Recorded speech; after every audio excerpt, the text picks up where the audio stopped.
নমস্কার বন্ধুরা, মায়া কুকিংস ব্লগে তোমাদের সবাইকে অনেক অনেক স্বাগতম। তো দেখো, মা আজকে রান্না করবে ডালের বড়ি দিয়ে ফলি মাছের ঝোল। তাহলে চলো দেখি। এখানে দেখো, মাছটাকে ধুয়ে এখন নুন হলুদ মাখিয়ে নিচ্ছে। আর জানোই তো, ফলি মাছে প্রচণ্ড পরিমাণে কাঁটা থাকে। আর এভাবে যদি ঘন ঘন করে দাগ কেটে নাও, তাহলে কিন্তু কাঁটাটা একটু কম লাগে। আর রান্না করার বেশ 1 ঘন্টা খানিক আগে যদি বেশি পরিমাণে নুন দিয়ে মাছটাকে মাখিয়ে রাখো, তাহলে তো একদমই কাঁটা লাগবে না। আর দেখো, নুন হলুদ মাখানো রেডি। এদিকে কিন্তু কড়াইটা বসিয়ে দিয়েছে, দিয়ে দিচ্ছে সর্ষের তেল। আর তেলটা গরম হতেই কিন্তু মাছগুলোকে ভেজে নেবে। যেহেতু 2 পিস মাছ, তার জন্য একটা একটা করেই ভাজছে, যাতে কড়াইতে লেগে না যায়, তার জন্য। মাছটা ভাজা হয়ে গিয়েছে, নামিয়ে নিচ্ছে। তো আরেক পিস ছিল, সেটাকেও দিয়ে দিয়েছে। আর এই মাছ কিন্তু একদম বেশি ভাজবে না, হালকা ভেজেই নামিয়ে নেবে। বন্ধুরা, কড়াইটা কিন্তু আবার সুন্দর করে ধুয়ে মুছে পরিষ্কার করে বসিয়ে নিয়েছে। আর এই সবজিগুলো দিয়ে কিন্তু এই মাছটাকে রান্না করা হবে। সবজির মধ্যে নিয়েছে সিম, উচ্ছে, আর থাকবে সঙ্গে ডালের বড়ি। দেখো, কড়াইতে দিয়ে দিচ্ছে সর্ষের তেল। এখন গরম তেলে ডালের বড়িগুলোকে ভেজে নিবে। তো বড়িগুলো ভাজা একদম কমপ্লিট, এখন নামিয়ে নিচ্ছে। ফোড়নে দিয়ে দিবে গোটা জিরে।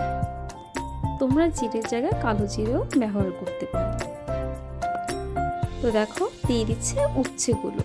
উচ্ছেগুলোকে একটু আগে তেলে ভেজে নেবে, তার জন্য এটাকে আগে দিয়েছে। এরপর দিয়ে দিচ্ছে সিম। আর এইগুলো কিন্তু আগে থেকেই মা ধুয়ে নিয়েছিল, অবশ্যই সেটা তোমাদেরকে দেখানো হয়নি। দিয়ে দিচ্ছে স্বাদ মতো নুন, লঙ্কা বাটা, আদা বাটা, হলুদের গুঁড়ো আর ধনিয়ার গুঁড়ো। আর নামানোর আগে কিন্তু জিরে গুঁড়োটা দেওয়া হবে।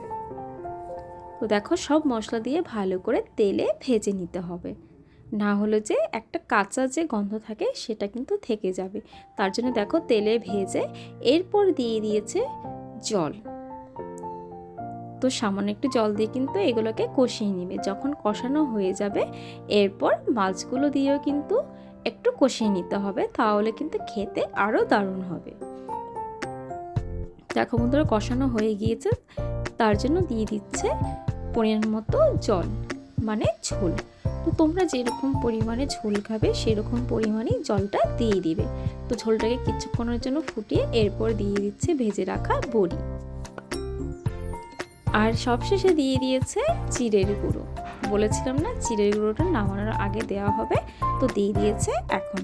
আর এখন দিয়ে দিচ্ছে ধনেপাতা কুচি আর একটা কাঁচা লঙ্কা দিয়ে 2 থেকে 3 মিনিটের মতো ফুটিয়ে নিলে কিন্তু একদম রেডি ফলি মাছের ঝোল। আর দেখো, একটা গামলায় নামিয়ে নিয়েছে।